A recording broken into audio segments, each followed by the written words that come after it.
Mas marami na raw ang pwedeng mag-apply para magpulis sa ilalim ng bagong pamantayan ng National Police Commission. Yan ay matapos payagan ang pagbibigay ng waiver para sa height at age requirements ng mga nais maging tauhan ng PNP. Balitang hatid ni Cedric Castillo.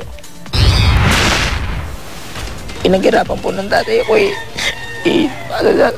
pag-aaral kahit lang po siya, nagpe-pedicab lang po siya sa labas. Napagtapos niya po ako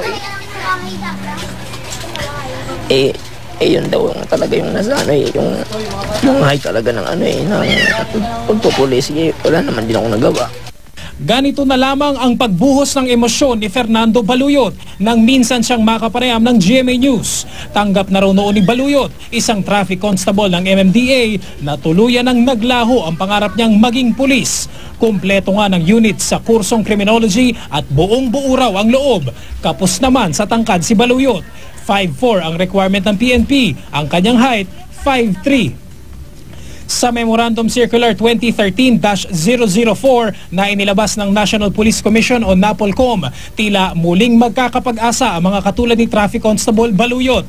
Base sa memo, kapag may height na hindi bababa sa 1.57 meters o 5'2" ang isang lalaking aplikante, mas maliit sa requirement na 1.62 meters, maaari itong mag-apply ng waiver para makapasok pa rin sa PNP.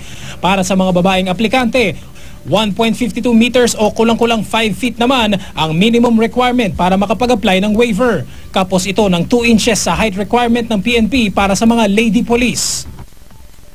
Justification for a height waiver ay hindi lamang po yung special skills na magagawa ng isang aplikante, kundi pati na rin po yung kanyang academic records o extracurricular activity noong siya estudyante, yun pong community standing ng kanilang pamilya, awards and commendations na tatanggap nila, endorsement ng mga religious organizations, socio-economic organizations.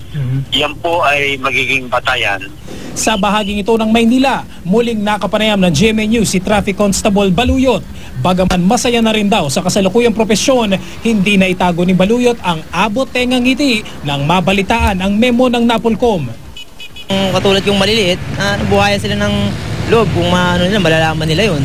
Magiging maraming aplikante ngayon yan pag may mag-open ng pulis. Pagkakuha mo ng form, susukatin ka nila, kasi may sukat sila doon sukat na hindi ka sa sukat nila, standard na 162 cm, wala na, kukunin sa'yo, kuhawiin ka na. Hindi na pag-e-examine? Hindi na sir, hindi na tayo pag-e-examine.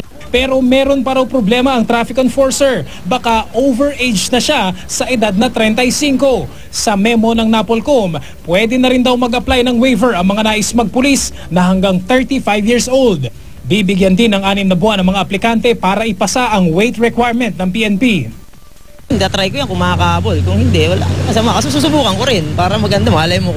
National Police Commission as well as the PNP hierarchy deemed it necessary because if there are certain times when the service of a certain individual is really needed in a certain area, we have to, of course, reconsider or do away with the height requirement. Sa ngayon ay patuloy ang recruitment ng PNP para sa ranggong PO1. Target ng pulisya na makapag-oath-taking ang 3,000 bagong regular na pulis sa September 27 o isang araw bago ang COMELEC ban bilang paghahanda sa barangay election sa Oktubre. Cedric Castillo, GMA News.